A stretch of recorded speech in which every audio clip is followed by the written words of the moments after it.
In the previous lecture, we study about the energy stored by the capacitor. Okay, and that energy store is given by U equals to half CV square or Q square upon 2C.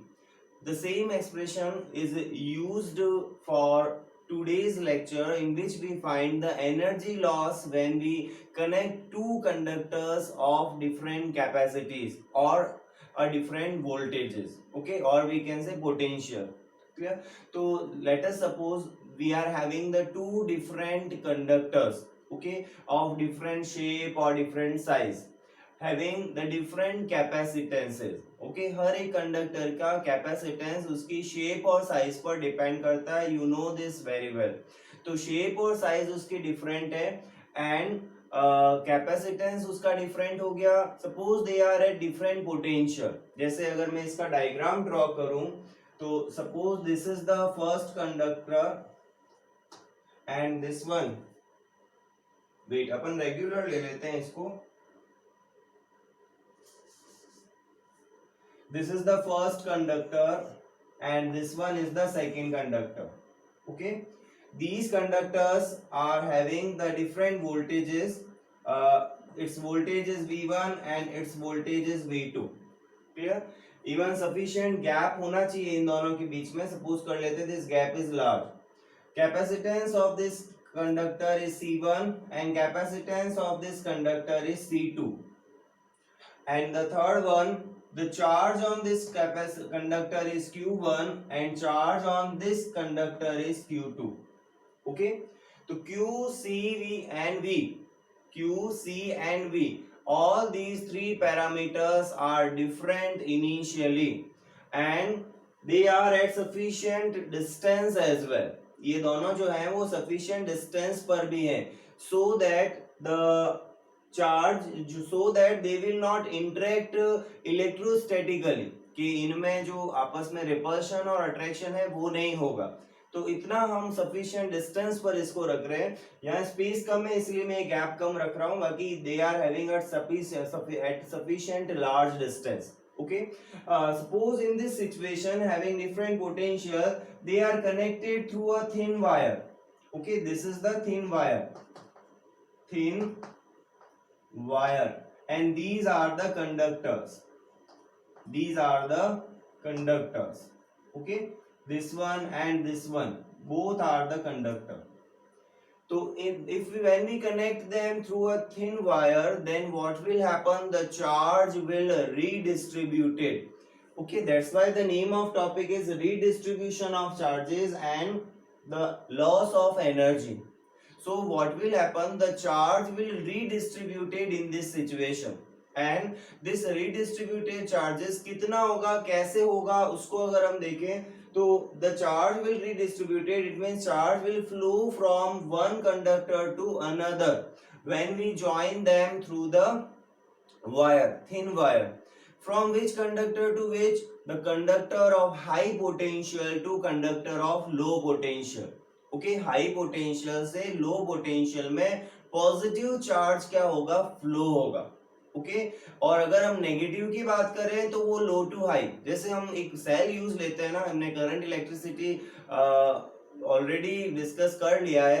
तो current electricity में हमने बताया था cell के negative potential से positive potential पे electrons move करते हैं, लेकिन वही सेल के पॉजिटिव पोटेंशियल से नेगेटिव पोटेंशियल हम कह सकते हैं करंट फ्लो करती है. तो यहाँ करंट की डायरेक्शन हम पॉजिटिव चार्ज के अलोंग लेते हैं. तो सेम यहाँ भी हम कहेंगे कि positive charge will flow from high potential to low potential. Okay, तो जो भी V1 अगर ग्रेटर है V2 से तो पॉजिटिव चार्ज इस डायरेक्शन में फ्लो होगा. V2 अगर ग्रेटर है V1 से तो इस डायरेक्शन में. कब तक चार्ज का रिडिस्ट्रीब्यूशन होगा? जब तक कि दोनों का पोटेंशियल सेम नहीं बन जाता, द कॉमन पोटेंशियल दोनों गेन अचीव नहीं कर लेते. up to that the charge will move from one conductor to another conductor. Okay, so this is the process of redistribution of the charge. Now whenever this charge is redistributed, the total amount of charge, मान लो after redistribution जो charge की value है, यहाँ पर Q1 dash है और यहाँ पर Q2 डैश है. है ना, रिडिस्ट्रीब्यूट होने के बाद की बात कर रहा हूं, जब पोटेंशियल सेम हो गया तो पोटेंशियल क्या हो गया इन दोनों का, सेम V, और कैपेसिटेंस एज इट इज रहेगा। पहले भी बताया है कैपेसिटेंस की वैल्यू चार्ज और वोल्टेज पर डिपेंड नहीं करती, it is independent from this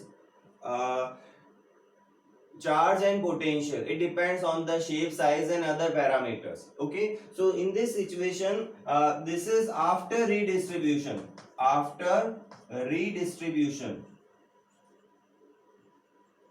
of charge,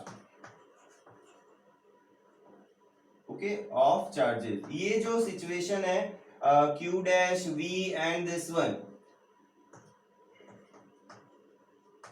okay, these three are the situations of after redistribution, and q1 c1 v1 and q2 c2 v2 are before redistribution. Okay, तो एक दो line, so redistribution of charge हमने start किया था, the before redistribution the position situation is q1 c1 v1 q2 c2 v2 are the parameters of the both conductors, and after redistribution the parameters are q1 dash vc1 and q2 dash vc2. तो एक बार इसको indicate कर देते हैं, when two conductors of different potential, ध्यान रखना charge का transfer potential difference के कारण होता है, चार्ज डिफरेंस के कारण ही, और वैसे भी चार्ज अगर डिफरेंट है तो पोटेंशियल भी डिफरेंट होगा, क्योंकि कैपेसिटेंस को हमने डिफरेंट ले रखा है। तो for when two conductors of different potential are connected through a thin wire, then charge will redistributed, the charge will redistributed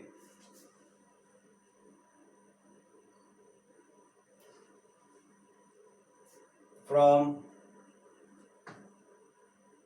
high potential,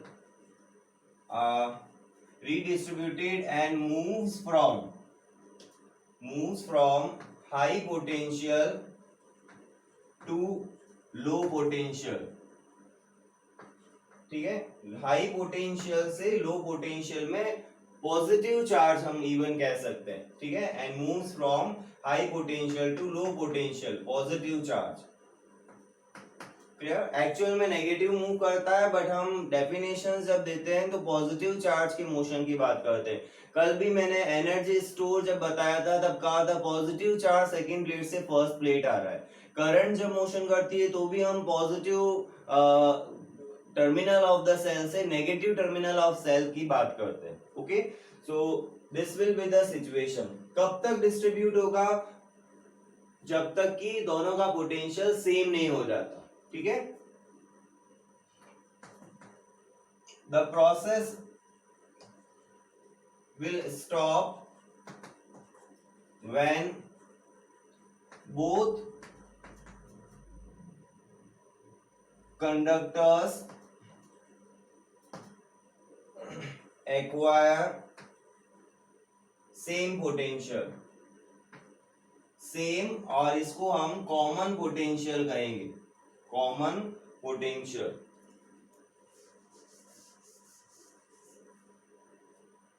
okay, now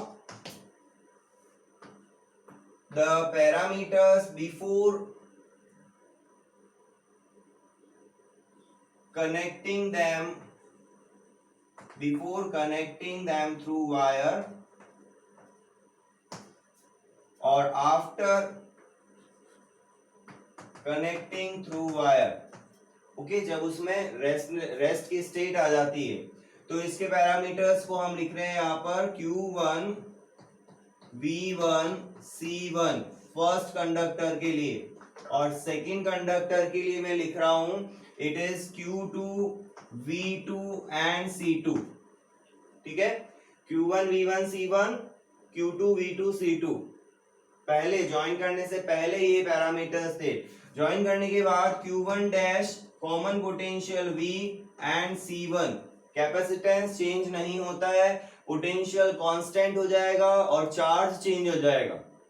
and second one, for second one it is Q2 dash V and C2, okay. V is common. अब ये V कितना होगा, देखो total charge जो पहले था वही बाद में रहेगा, चार्ज कंजर्वेशन की प्रॉपर्टी से। टोटल कैपेसिटेंस भी इनका वही रहेगा, शेप साइज चेंज नहीं होती। जब हम इनको ज्वाइन करते हैं then shape size do not change, और कैपेसिटेंस के जो अदर पैरामीटर्स थे वो भी चेंज, मीडियम चेंज नहीं हो रहा सराउंडिंग का, सराउंडिंग स्पेस में कोई अनदर कंडक्टर हम नहीं लेके आ रहे। तो कैपेसिटेंस इन फैक्टर्स पर डिपेंड करता है, you no. So the capacitance will not change. The total capacitance or total charge will not changes. Okay. So the using the same condition, the total charge Q1 plus Q2 यही होगा total charge. ये किसके equal होगा, Q1 dash plus Q2 dash के, okay. And total capacitance will not change in this process, okay.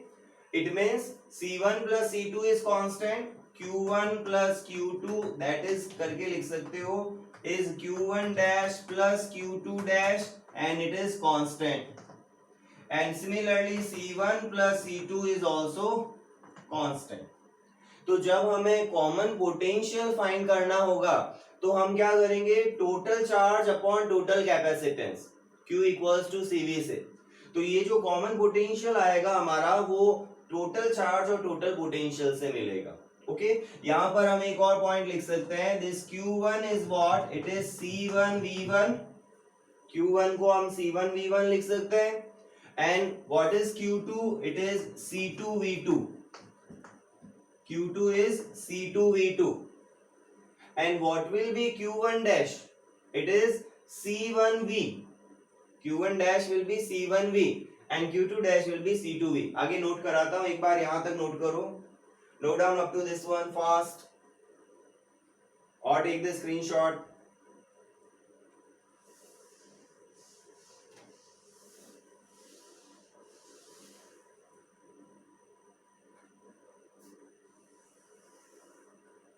So now, and Q1 dash is C1V and Q2 dash is C2V, ठीक है। लिख सकते हैं Q1 dash Q2 dash की value और Q1 Q2 की value. अब common potential जो होगा, द कॉमन पोटेंशियल का मतलब जो दोनों पर आया, ओके, दोनों का जो एक सेम पोटेंशियल हो गया उसको मैं कॉमन पोटेंशियल कह रहा हूं। So the common potential V will be equals to total charge upon total capacitance,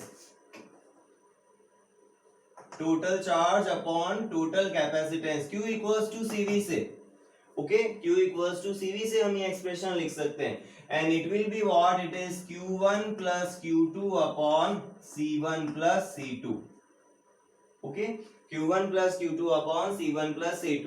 Q1 Q2 की वैल्यू रख देते हैं यहाँ पर CV की टर्म में, ओके। तो और इसका एक फाइनल एक्सप्रेशन जो हमें याद भी रखना है, okay, and that expression is C1V1 plus C2V2 upon C1 plus C2। So this is the final expression for the common potential acquired by both the conductors when they are joined through a thin wire, okay, after redistribution of charges। जब हम charges को redistribute करा देंगे अपने आप होगा वैसे वो प्रोसेस, जैसे वाटर हाई लेवल से लो लेवल ऑटोमेटिक फ्लो होता है, वैसे ही चार्जेस जो है वो हाई पोटेंशियल से low potential by default flow होते हैं। और कब तक फ्लो होते हैं, जब तक कि दोनों का पोटेंशियल सेम नहीं हो जाता। वाटर भी कब तक फॉल होता है, जब तक, जैसे सपोज करो दो टैंक है, उनमें अलग अलग हाइट में वाटर फिल्ड है और उनको हमने एक पाइप से ज्वाइन कर दिया, यहाँ हम वायर से ज्वाइन कर रहे हैं, वहां हम पाइप से ज्वाइन करेंगे। तो जब पाइप से ज्वाइन करोगे तो क्या होगा कि लेवल दोनों का जब तक इक्वल नहीं हो जाता तब तक वो वाटर फ्लो होता रहता है हाई पोटेंशियल वाले टैंक से लो पोटेंशियल वाले टैंक में। ओके, तो सेम प्रोसेस यहाँ इलेक्ट्रिसिटी में भी एप्लीकेबल होता है। जो लॉज होते हैं ना फिजिक्स के बेसिक लॉज, वो चाहे कोई भी ब्रांच के अंदर आप चले जाओ फिजिक्स की, चाहे वो ऑप्टिक्स हो, चाहे वो इलेक्ट्रिसिटी हो, चाहे वो मैकेनिक्स हो, उन सभी में इक्वली एप्लीकेबल होते हैं। बहुत सारी ऐसी चीजें जो कॉमन होती है कई ब्रांचेस में। तो जैसे मैंने वाटर टैंक का एग्जांपल दिया कि वो वाटर तब तक फ्लो होता रहेगा एक टैंक से दूसरे टैंक में जब तक दोनों का लेवल इक्वल नहीं हो जाता। वैसे ही यहाँ भी कंडक्टर्स जो हमने लिए उसमें चार्ज तब तक फ्लो होता रहेगा जब तक कि दोनों का पोटेंशियल इक्वल नहीं हो जाता। तो पोटेंशियल डिफरेंस के कारण चार्ज फ्लो करता है from one conductor to another. Okay, so note down up to this one.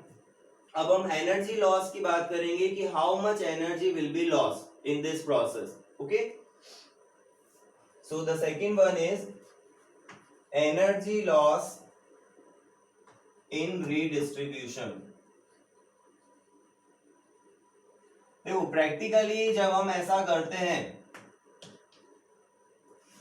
इसका एक सिंपल सा एग्जांपल तुम घर पे भी करके देख सकते हो। इस नॉर्मल सा पेंसिल सेल होता है ना, कोई एक वायर लो, ठीक है, उस वायर के दोनों एंड को पेंसिल सेल के पॉजिटिव और नेगेटिव टर्मिनल से कनेक्ट कर दो। जो पेंसिल सेल है उसके जो दोनों एंड होते हैं वो डिफरेंट पोटेंशियल पर होते हैं, एक पॉजिटिव पोटेंशियल है एक नेगेटिव पोटेंशियल है। ओके, इसलिए प्लस माइनस साइन लिखा होता है उसको अगर ध्यान से देखोगे तो अगर आप वायर से उसको कनेक्ट कर दोगे ना तो उस वायर को टच करके देखना, you will feel the heat energy, वो गर्म हो जाएगा wire. Okay, the heat will flow from one end to another end. और वो हीट क्यों प्रोड्यूस होती है? क्योंकि वहां एनर्जी लॉस होती है इन फॉर्म ऑफ हीट। जैसे मैंने कोलिजन में बताया था, जब भी इलास्टिक कोलिजन होता है, सॉरी इन इलास्टिक कोलिजन होता है, तब वहां पर हीट प्रोड्यूस होती है एनर्जी लॉस के कारण। यहाँ भी जब आप वायर से कनेक्ट कर रहे हो दोनों पोटेंशियल डिफरेंस के अक्रॉस, तो चार्ज फ्लो हो रहा है थ्रू द वायर, और जब भी charge through the wire flow होता है तो वहां पर हीट एनर्जी प्रोड्यूस होती है या एनर्जी, इलेक्ट्रिक एनर्जी वहां लॉस्ट होगी in form of heat. Okay, और नया हुआ सेल, और मान लो उस पर प्लास्टिक की कोटिंग भी नहीं है, आपने ऐसा वायर लिया तो आपका हाथ भी जल सकता है, इतनी लार्ज अमाउंट की हीट वहां प्रोड्यूस होगी। ओके, तो बेटर है अगर इसको प्रैक्टिकली करो भी, पेंसिल सेल वहां फिर खराब हो जाएगा, वो फिर यूज लेने लायक नहीं रहेगा अगर आप उसको लॉन्ग टाइम तक वायर से कनेक्ट करके रखते हो। आपने उसको बैटरी को शॉर्ट कर दिया, इसको शॉर्ट करना बोलते हैं बैटरी को, तो बैटरी को हम शॉर्ट कर रहे हैं तो उसको डायरेक्ट वायर से कनेक्ट कर दे। यहाँ ये मत करना एक्सपेरिमेंट 220 वोल्ट के अंदर, वो 1.5 वोल्ट है वहां कर सकते हो, 220 वोल्ट पे करा तो वो वायर बर्न हो जाएगा। ओके, और हो सकता है इलेक्ट्रिक जो सप्लाई है, जो अंदर वायर चल रहे हैं वो भी बर्न हो जाए, या अगर एमसीबी लगी है तो वो ट्रिप हो जाएगी उस रूम के लिए। तो ये एक्सपेरिमेंट आप इसके साथ मत करना 220 वोल्ट एसी के साथ। ये प्रैक्टिकल आप किसके साथ कर सकते हो? 1.5 वोल्ट सेल के साथ, उसमें इतना हाई वोल्टेज नहीं है या हाई पोटेंशियल डिफरेंस नहीं है। ओके, तो इस सिचुएशन में हम एनर्जी लॉस होगा कितना वो कैलकुलेट करेंगे। तो उसको कैसे कैलकुलेट करते हैं? पहले हम टोटल एनर्जी फाइंड कर लेंगे बिफोर कनेक्टिंग द वायर या before this process, and then we calculate the total energy after this process, and उन दोनों एनर्जीज को सब्ट्रैक्ट कर देंगे। और एनर्जी कैसे फाइंड करेंगे? हाफ CV स्क्वायर से।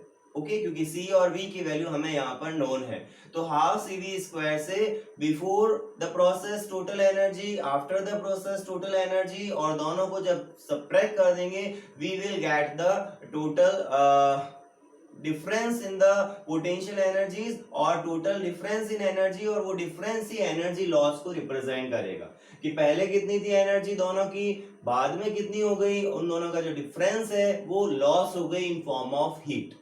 ओके, या स्पार्किंग भी हो सकती है अगर बहुत ज्यादा हाई पोटेंशियल है और आपने वायर, जैसे पेंसिल सेल वाला मैंने एग्जांपल दिया ना, आप हल्के से वायर को उसके पास ले जाओ तो हल्की सी स्पार्किंग भी आपको फील हो सकती है। क्लियर? तो इसको हम यहाँ पर मैथमेटिकली देखते हैं कि उसका एक्सप्रेशन क्या होगा। The total energy before redistribution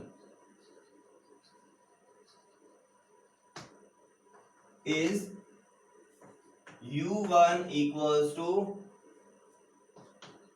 क्या होगा, it will be half C1 V1 square, capacitance C1, voltage potential V1 and half C2 V2 square. थोड़ा सा डेरिवेशन के स्टेप्स थोड़े लेंदी हैं, यानी एक स्टेप में नंबर ऑफ टर्म्स जो होंगी ना वो ज्यादा आएगी, बट इजीली करोगे तो आराम से हो जाएगा डेरिवेशन। तो इसको ध्यान से समझना, इस पर न्यूमेरिकल आते हैं कई बार इस पर्टिकुलर टॉपिक के ऊपर।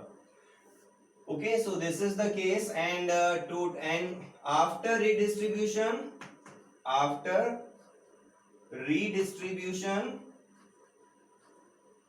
it will be u2 equals to half C1 V square plus half C2 V square। After redistribution क्या हुआ, वोल्टेज कॉमन हो गया, कैपेसिटेंस तो वही है पहले वाले, ओके वोल्टेज कॉमन हो गया, और यहाँ पर वोल्टेज भी डिफरेंट है और कैपेसिटेंस भी डिफरेंट है। तो इसको हम कंबाइनली क्या लिख सकते हैं, half C1 plus C2 times of V square, okay लिख सकते हैं। अब दोनों को कर दो subtract, U1 minus U2, the energy loss delta U equals to U1 minus U2, okay अगर ये टर्म पॉजिटिव आती है तो U1 ग्रेटर होगा U2 से, यानी पहले एनर्जी ज्यादा बाद में कम, उसी को एनर्जी लॉस कहेंगे। तो हम यहाँ यही प्रूव करेंगे कि दिस डिफरेंस इज पॉजिटिव, जैसे हमने इनइलास्टिक कोलिजन में एनर्जी लॉस का एक डेरिवेशन किया था, okay so this is the U1 minus U2। अब U1 की वैल्यू रखते हैं, इट इज हाफ भी मैं कॉमन ले लेता हूं, तो C1 V1 square plus C2 V2 square minus half C1 plus C2 times of V square. ध्यान से समझना एक एक स्टेप को बहुत क्लियरली, एनी डाउट तो वहां पे मुझे इंटरप्ट कर देना और वापस आप पूछ सकते हो कि सर ये कैसे हुआ, लेकिन कोशिश करो एक बार में समझने की, मैं एक दो बार रिपीट कर दूंगा इसको। सो देखो half can be taken as common for both the terms, और v स्क्वायर की वैल्यू मैं यहां से सब्स्टिट्यूट करूंगा, okay using equation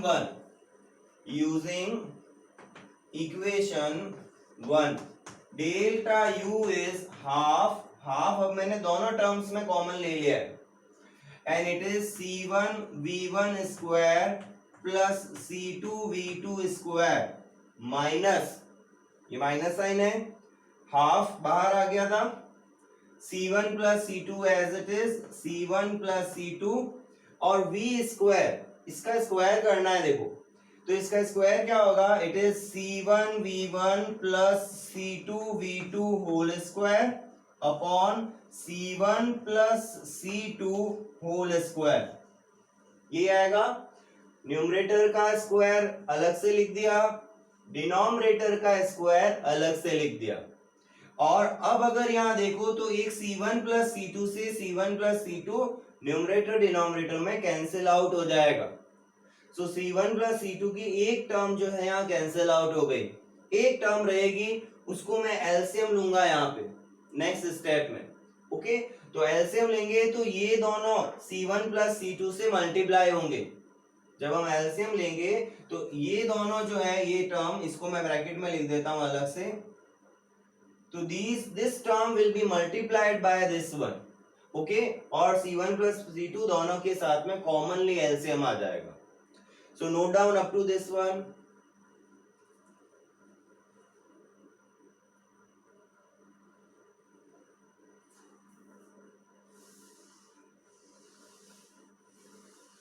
it is very easy, अगर प्रोसीजर आपको पता है तो, थोड़ा सा मैथमेटिकल डेरिवेशन है इसमें। So delta U, the next step 1/2 common ले रखा है हमने, C1 प्लस C2 मैंने कहा हमें एलसीएम लेना है, C1 प्लस C2 एलसीएम लिया, इसको एज इट इज लिख देते हैं C1 V1 square plus C2V2 square और multiply by C1 plus C2 minus sign and it is C1V1 plus C2V2 whole square. समझ में आया क्या किया? इस term C1 plus C2 LCM लिया तो ये C1 प्लस C2 यहां मल्टीप्लाई हो गया इसके साथ और ये टर्म होल स्क्वायर वाली सिंगल रह गई है। ओके, नाउ अब हमें यहां इसको मल्टीप्लाई करना है, 2 इंटू 2 4 टर्म्स आएगी और यहां इस स्क्वायर को ओपन करना है, 3 टर्म्स आएंगी। कुछ टर्म्स यहां कैंसिल आउट हो जाएगी और इस C1 प्लस C2 को मैं 2 के साथ लिख देता हूं, है ना, 2 के साथ इसको बाहर कॉमन ले लेता हूं तो it will be what, it is delta U equals to 1/2 C1 plus C2। Okay, ये जो डिनोमिनेटर में C1 प्लस C2 था इसको मैंने 2 के साथ लिख लिया and the remaining terms, first इसको इससे मल्टीप्लाई करते हैं, इसको इससे मल्टीप्लाई करते हैं तो C1 square V1 square, okay, इन दोनों का प्रोडक्ट, इसी को इससे मल्टीप्लाई कर रहा हूं C2 वाली टर्म से तो it will B plus C1 C2 V1 square. Okay, समझना ध्यान से, C1 स्क्वायर V1 स्क्वायर जब इन दोनों का प्रोडक्ट किया, इन दोनों को किया तो C1 C2 V1 स्क्वायर, इन दोनों को मल्टीप्लाई करो तो it will B C1 C2 V2 square और इन दोनों को मल्टीप्लाई करोगे तो it will B C2 square V2 square. Okay, so these 4 terms will be there when you multiply this term to this term. Okay, 4 terms will be there, 1 2 3 and 4.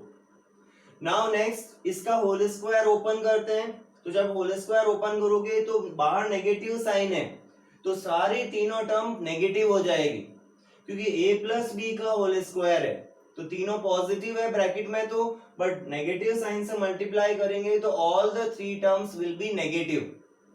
तो हमारे पास expression क्या आएगा, देखो C1 square V1 square a square, okay, C1 square V1 square minus C2 square V2 square b square, a square b square, दो term है दोनों का square होगा और साथ में minus 2C1 C2 V1 V2, okay, 2AB जब करोगे तो दोनों को मल्टीप्लाई करो 2C1 C2 V1 V2। Okay, now देखो इसमें C1 स्क्वायर V1 स्क्वायर से C1 square V1 square cancel हुआ और C2 स्क्वायर V2 स्क्वायर से C2 square V2 square cancel हो गया। अब क्या रहा हमारे पास, एक ये टर्म और तीसरी ये टर्म, 3 टर्म्स रिमेन्स, 7 टर्म्स थी यहाँ पे, 7 में से 4 कैंसिल आउट हो गई तो रिमेनिंग 3 टर्म्स रही। इन तीनों में भी अगर देखें C1 C2 कॉमन है, तीनों में C1 C2 कॉमन है तो वो कॉमन अगर मैं ले लूं तो डेल्टा U क्या आ जाएगा, delta U will be C1 C2 upon 2 times of C1 plus C2 and it is V1 square from this one plus V2 square this one और minus 2V1 V2। और अगर इस टर्म को आप bracket में जो लिखी है इसको ध्यान से देखो, यहां तक नोट कर लो एक बार, take screenshot up to this one.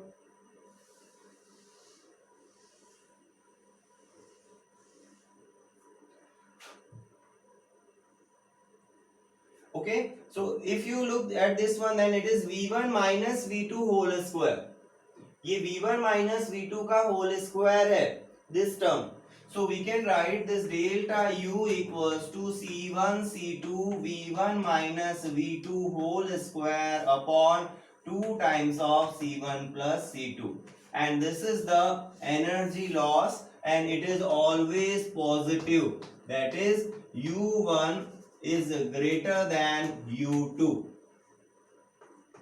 ठीक है, देखो क्यों है पॉजिटिव, V1 V2 में अगर कोई पॉजिटिव हुआ नेगेटिव हुआ लेकिन डिफरेंस का स्क्वायर हमेशा पॉजिटिव होगा, स्क्वायर हमेशा पॉजिटिव होता है, कोई भी टर्म हो पॉजिटिव हो चाहे नेगेटिव हो।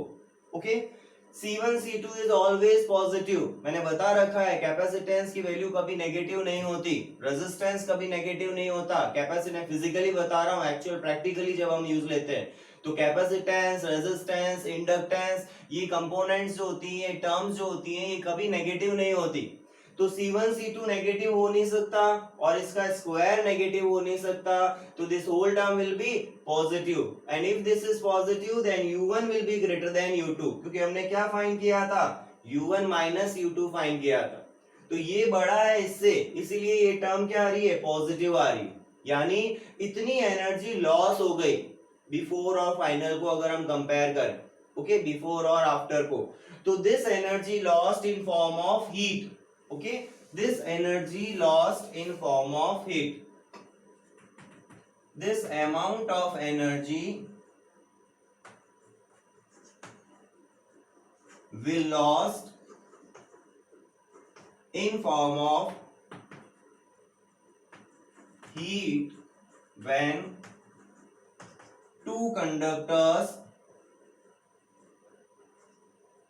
of different potential are connected through a thin wire, okay. तो ये हमारे पास में एक्सप्रेशन आ गया किसका, एनर्जी लॉस का। तो ये दो पॉइंट हमें यहां पर करने थे, note down up to this one.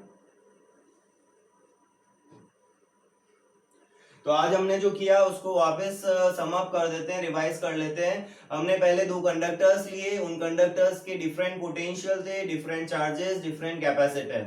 दोनों को जब हम ज्वाइन करते हैं through a thin wire, then the charge will redistributed और transfer from a body of high potential to body of low potential, and up to कब तक, जब तक कि दोनों की पोटेंशियल सेम नहीं हो जाते, okay, up to when the potential of both the conductors become same, and that same potential is called the common potential, okay, and this common potential is given by the total charge upon total capacitance. Charge will be conserved here, okay, total charge पहले कितना था दोनों पर, conductors पर, और बाद में कितना है वो सेम रहेगा, केवल चार्ज रीडिस्ट्रीब्यूट हुआ है, okay.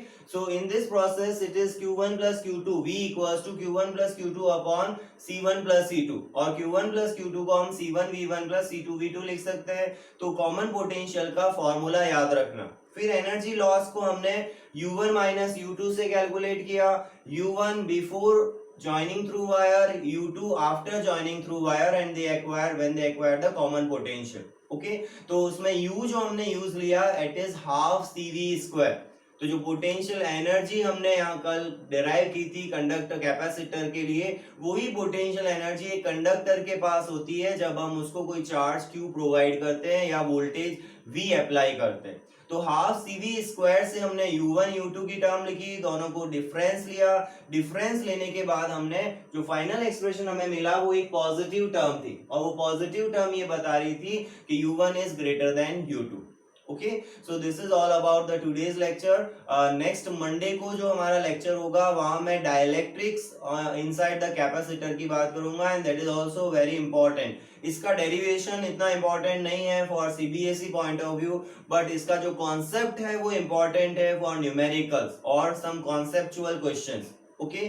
सो डाइलेक्ट्रिक्स को हम मंडे को डिस्कस करेंगे, डाइलेक्ट्रिक क्या होते हैं, उसकी क्या टाइप्स हैं, क्या उनका यूज होता है कैपेसिटर की प्लेट्स के बीच में, और क्या इफेक्ट आता है जब हम डाइलेक्ट्रिक को प्लेस्ड कर देते हैं। तो 2-3 लेक्चर्स और हैं इस सेकंड चैप्टर के, उसके बाद में ये चैप्टर हमारा कंप्लीट हो जाएगा। तो ये सेकंड चैप्टर में फिनिश कर दूंगा, तो हमारे तीनों जो चैप्टर्स है, फर्स्ट, सेकंड एंड थर्ड, जो मोस्ट इंपॉर्टेंट चैप्टर्स में से आते हैं इस पूरे syllabus of the class 12th में, तो वो तीनों चैप्टर्स जो हैं वो हमारे अच्छे से कवर हो सकते हैं, okay. So thank you for joining today, you can leave now.